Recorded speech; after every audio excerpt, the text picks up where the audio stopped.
Bismillahirrahmanirrahim. Assalamualaikum warahmatullahi wabarakatuh.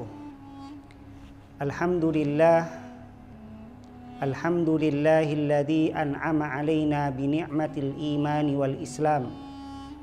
Asyhadu an la ilaha illallah wahdahu la syarikalah, al-malikul haqqul mubin, wa asyhadu anna Muhammadan abduhu wa rasuluh, sayyidul awwalin wal akhirin. Allahumma salli wa sallim wa barik ala sayyidina wa habibina wa syafi'ina Rasulillah Muhammad ibni Abdillah sallallahu alaihi wasallam, amma ba'du. Rabbi israhli sadri wa yassirli amri wahlul 'uqdatam min lisani yafqahu qawli. Para pemirsa Syiar TV yang dimuliakan dan dirahmati oleh Allah Subhanahu wa taala. Alhamdulillah, pada kesempatan hari ini Allah Subhanahu wa taala mempertemukan kita kembali dalam keadaan sehat, dalam keadaan diberikan iman oleh Allah Subhanahu wa taala. Tentu kita sebagai umatnya Nabi Muhammad patut bersyukur, patut berterima kasih atas kenikmatan yang Allah Subhanahu wa taala berikan kepada kita, yaitu dengan cara meningkatkan, mengamalkan apa yang sudah menjadi kewajiban-kewajiban kita sebagai hamba-hambanya Allah, serta menjauhi, meninggalkan apa-apa yang Allah Subhanahu wa taala haramkan kepada kita, agar kita menjadi orang-orang yang selalu dan senantiasa mensyukuri akan kenikmatan dan karunia yang Allah Subhanahu wa taala limpahkan kepada kita. Amin amin ya rabbal alamin. Kedua kalinya salawat serta salam tercurahkan atas junjungan Nabi besar kita Muhammad sallallahu alaihi wasallam, kepada keluarga beliau, sahabat beliau, pengikut beliau, dan khususnya kepada umatnya yang senantiasa bertakwa kepada Allah Subhanahu wa taala. Mudah-mudahan Allah Subhanahu wa taala senantiasa menanamkan di dalam hati kita rasa mahabbah, rasa kecintaan yang sangat besar kepada Nabi besar kita Muhammad sallallahu alaihi wasallam, dan mudah-mudahan kita semua termasuk umatnya Nabi Muhammad yang mendapatkan syafaat dari Nabi besar kita Muhammad sallallahu alaihi wasallam fi yaumil qiyamah. Amin amin ya rabbal alamin. Para pemirsa Syiar TV yang dimuliakan dan dirahmati oleh Allah Subhanahu wa taala. Pada kesempatan hari ini, bab yang kita bahas pada kesempatan hari ini yaitu mengenai tentang furudul ghusli, yaitu fardu-fardunya mandi. Sebagaimana pada pertemuan yang sebelumnya yang sudah kita bahas bersama-sama, yaitu mengenai tentang babul ghusli, bab menerangkan tentang mandi, baik mengenai tentang hukum-hukum di dalam mandi itu sendiri, kemudian mengenai tentang hal-hal yang diwajibkan bagi seseorang yang diwajibkan untuk mandi. Lalu Al-Imam Abil Faraj Ibnul Jauzi rahimallahu ta'ala menjelaskan kepada kita, yaitu mengenai tentang furudul ghusli, fardu-fardunya mandi.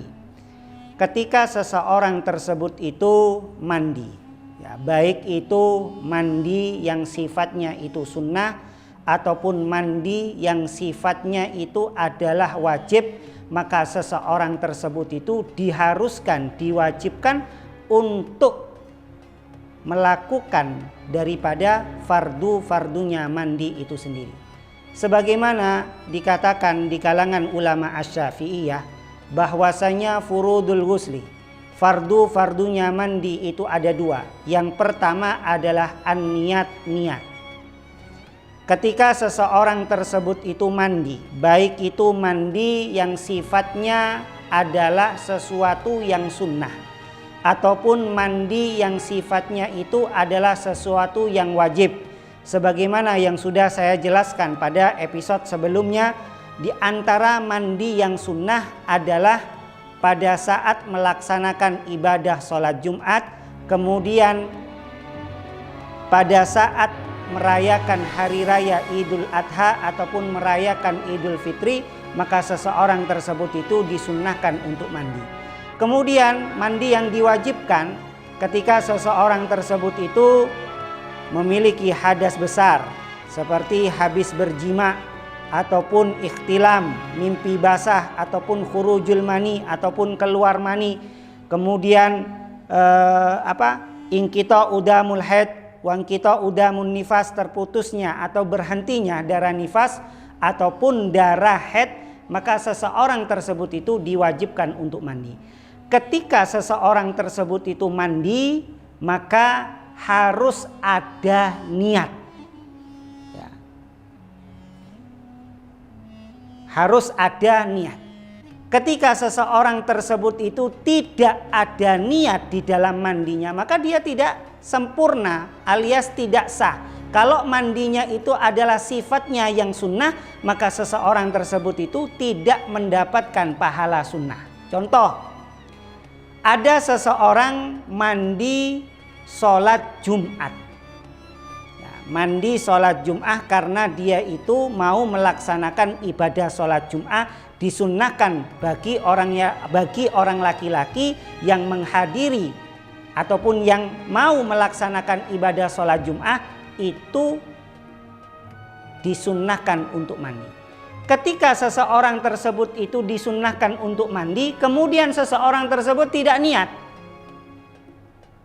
Jadi nggak ada niat sama sekali, pokoknya sudah mandi. Apakah seseorang tersebut itu sah mandinya? Maka mandinya seseorang tersebut itu tidak sah. Tidak sah yang dimaksud di sini adalah seseorang tersebut tidak mendapatkan pahala sunnahnya mandi sholat Jumat. Dikarenakan apa? Dikarenakan seseorang tersebut tidak niat. Oleh sebab itu, niat itu adalah penting. Sebagaimana di dalam hadis Rasul sallallahu alaihi wasallam mengatakan innamal a'malu binniyat, sesungguhnya segala amal perbuatan itu tergantung daripada niatnya. Kalau dia itu niatnya untuk mandi sholat Jumat, maka dia mendapatkan pahala. Tapi kalau dia itu tidak ada niat sama sekali, maka tidak mendapatkan pahala ibadah mandi sholat Jumat itu sendiri. Para pemirsa Syiar TV yang dimuliakan dan dirahmati oleh Allah Subhanahu wa taala. Al-Imam Ibnu Ruslan, ya, beliau mengatakan di dalam salah satu bait nazamnya, yaitu nazam Az-Zubat. Beliau mengatakan fasahihin niyata qoblal amali. Fasahih, maka benarkanlah, ya, maka perbaikilah niat qoblal amali, sebelum melakukan amal perbuatan. Ketika seseorang tersebut itu tidak niat di dalam melaksanakan ibadah itu sendiri, maka tidak sah ibadah seseorang tersebut, meskipun ibadah itu adalah sifatnya sunnah. Jadi meskipun ibadahnya itu adalah sifatnya sunnah. Jadi niat itu adalah sesuatu yang harus, sesuatu yang penting bagi orang yang melaksanakan ibadah itu sendiri, baik itu ibadah mandi, baik itu ibadah sholat, baik itu ibadah sedekah, baik itu ibadah zakat, baik itu ibadah haji ataupun ibadah umroh. Jadi niat itu penting. Ya. Kemudian begitu juga ketika seseorang tersebut itu mandi sesuatu yang diwajibkan. Seperti seseorang tersebut dalam keadaan junub, ataupun bagi seseorang yang memiliki hadas besar disebabkan ingkita udamul haid, yaitu terputusnya darah haid, atau ingkita udamun nifas, atau terputusnya darah nifas. Maka seseorang tersebut diwajibkan mandi. Ketika seseorang tersebut itu diwajibkan mandi, maka pada saat mandi seseorang tersebut itu diwajibkan untuk niat. Bagaimana niatnya? Niatnya nawaitul ghusla li raf'il hadasil akbar. Boleh. Saya niat mandi untuk menghilangkan hadas besar. Atau seseorang tersebut niat, saya nawaitul ghusla li raf'il janabati. Saya niat mandi untuk mengangkat ataupun menghilangkan junub. Boleh seseorang tersebut itu niat memakai bahasa Arab, boleh. Niat memakai bahasa Indonesia, boleh. Niat memakai bahasa Jawa, boleh. Niat memakai bahasa Madura, boleh. Niat memakai bahasa Cina pun boleh. Yang terpenting adalah substansi di dalam kalimat niatnya itu tidak berubah. Jadi intinya seseorang tersebut itu mandi untuk menghilangkan hadas besar. Itu yang perlu kita pahami. Para pemirsa Syiar TV yang dimuliakan dan dirahmati oleh Allah Subhanahu wa taala. Kemudian ya, kapan seseorang tersebut itu mengawali niatnya pada saat mandi? Pada saat bagian tubuh itu tersentuh air, maka disitulah niat seseorang tersebut itu diucapkan di dalam hati. Kenapa niat itu harus diucapkan di dalam hati? Karena tempatnya niat itu adalah mahalluha fil qalbi. Tempat niat itu sendiri adalah di dalam hati. Adapun ketika seseorang tersebut itu mentalafutkan, ya, mengucapkan dengan kalimat baik itu Jawa, Madura ataupun dengan kalimat bahasa Arab, itu adalah hukumnya sunnah. Sebagaimana dikatakan di dalam kitab Safinatun Najah, at-talaffudu biha sunnah. Jadi melafalkan, mengucapkan kalimat niat itu adalah hukumnya sunnah, bukan sesuatu yang wajib. Jadi kalau seandainya ada seseorang tersebut itu melafalkan niatnya, mengucapkan niat mandi, tetapi hatinya tidak niat, maka tidak sah niatnya. Kenapa? Karena tidak memenuhi syarat.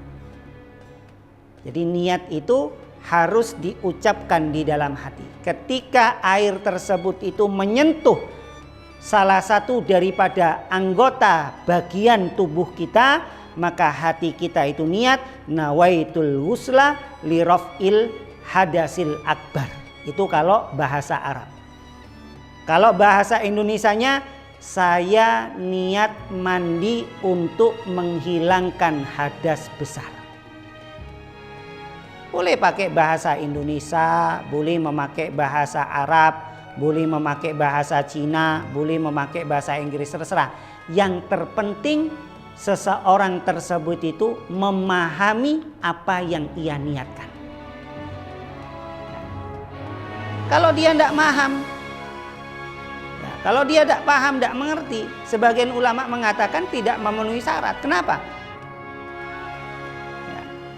Karena ibaratnya dia itu mengucapkan, melafalkan baik di dalam lisannya ataupun di dalam hatinya.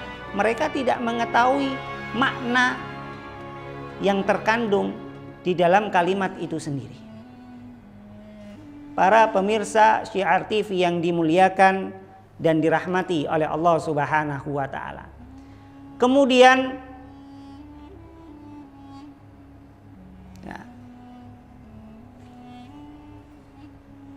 yang kedua, daripada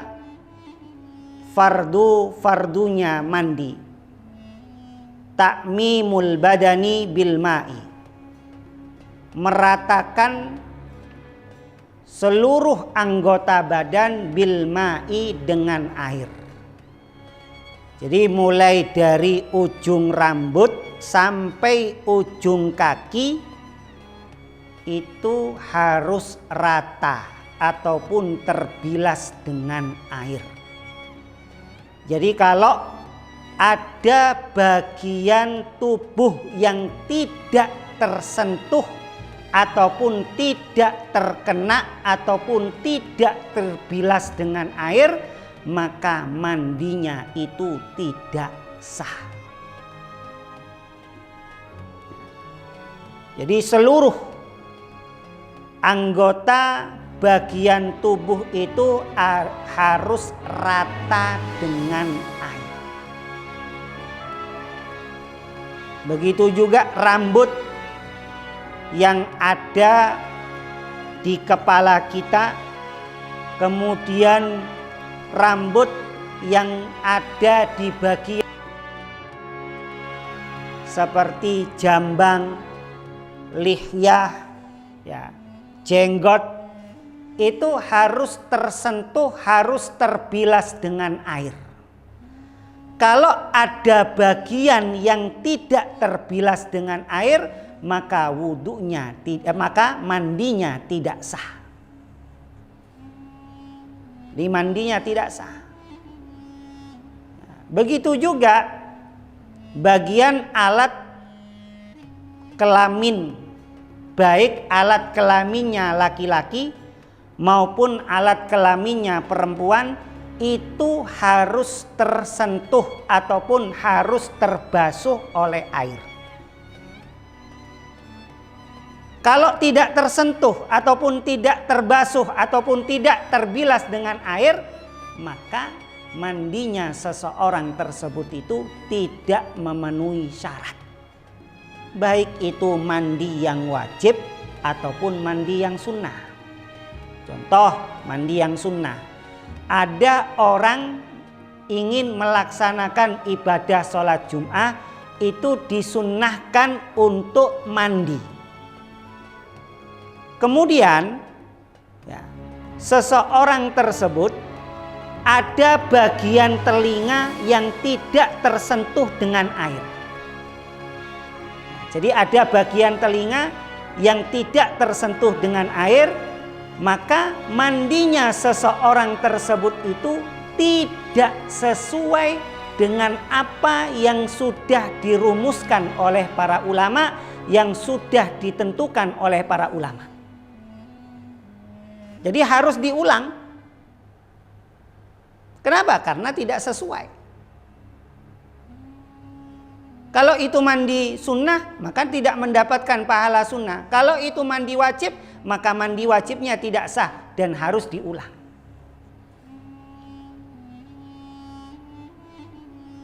Ataupun membasuh bagian anggota tubuh yang tidak tersentuh dengan air dan tidak harus mengulang dari awal, tidak. Seperti di dalam kitab Fathul Alam di Syarhi Mursyidil Anam, diperbolehkan seseorang tersebut itu mandi dengan cara separuh ataupun setengah-setengah. Jadi membasuhnya separuh, kemudian nanti dilanjutkan separuh lagi. Contoh gambarannya seperti bagaimana? Ada orang suami istri. Sang suami tinggal di rumahnya mertua. Kemudian sang suami ini mau mandi, malu. Ya, akhirnya dia itu membasahi kepalanya saja pada waktu malam hari. Ya, supaya tidak ketahuan mertuanya. Jadi dikeramasi kepalanya sudah. Jadi tubuh yang lain ini tidak dibasahi. Kemudian subuhnya dia mandi tanpa keramas. Jadi rambutnya tanpa dibasahi. Apakah boleh? Boleh. Kenapa? Karena di dalam mandi itu tidak disyaratkan harus mualah. Jadi harus dilakukan secara beruntun. Tidak harus. Jadi boleh dilakukan setengah, nanti setengahnya lagi berapa jam kemudian atau berapa menit kemudian diperbolehkan. Jadi tidak harus secara beruntun. Nah, para pemirsa Syiar TV yang dimuliakan dan dirahmati oleh Allah Subhanahu wa taala.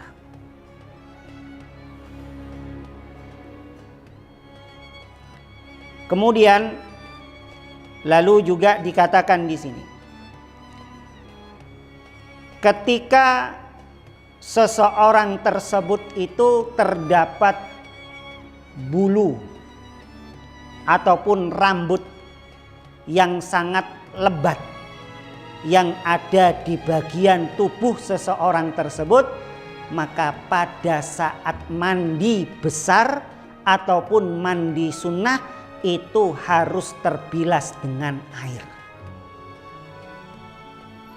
Jadi harus terbilas dengan air meskipun rambut itu ataupun bulu tersebut berada di kemaluannya orang laki-laki maupun di kemaluannya orang perempuan. Jadi harus dibasuh.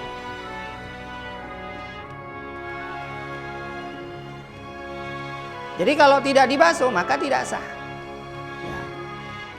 Baik itu lebat ataupun tidak lebat. Ya. Begitu juga bagi orang yang memiliki rambut yang keriting. Jadi rambutnya itu keriting. Keritingnya itu kalau bahasa Jawanya itu keribu. Biasanya kan kalau rambut keribu disiram dengan air satu kali itu biasanya tidak meresap ke dalam. Lantas bagaimana? Maka diwajibkan seseorang tersebut itu dengan cara menyela-nyelai dengan jari jemarinya supaya air tersebut itu meresap ke bagian-bagian yang tidak terjangkau oleh air. Dan itu adalah sesuatu yang harus, ya, karena itu daripada fardunya mandi, yaitu ta'mimul badani bil ma'i, meratakan air, meratakan seluruh anggota badan itu dengan air. Tentu air yang dipakai adalah air yang suci, mensucikan. Para pemirsa Syiar TV yang dimuliakan dan dirahmati oleh Allah Subhanahu wa taala. Demikian apa yang saya sampaikan mengenai tentang fardunya mandi. Fardunya mandi ini tidak hanya berlaku bagi orang yang diwajibkan mandi, tetapi ini juga berlaku bagi orang-orang yang mengamalkan mandi sunnah, seperti mandinya orang yang melaksanakan ibadah sholat Jum'ah dan orang yang merayakan hari raya Idul Fitri ataupun Idul Adha. Mudah-mudahan apa yang saya sampaikan ini bisa bermanfaat kepada kita semua, khususnya kepada diri saya pribadi, agar kita bisa betul-betul memahami bagaimana caranya mandi yang sesuai dengan apa yang pernah diajarkan oleh Nabi besar kita Muhammad sallallahu alaihi wasallam dan yang pernah dirumuskan sesuai dengan apa yang diijtihadkan oleh para ulama-ulama terdahulu, khususnya di dalam madhab al-Imam Asy-Syafi'i, dan kurang lebihnya kami minta maaf. Wabillahi taufiq wal hidayah. Tsumma assalamu alaikum warahmatullahi wabarakatuh.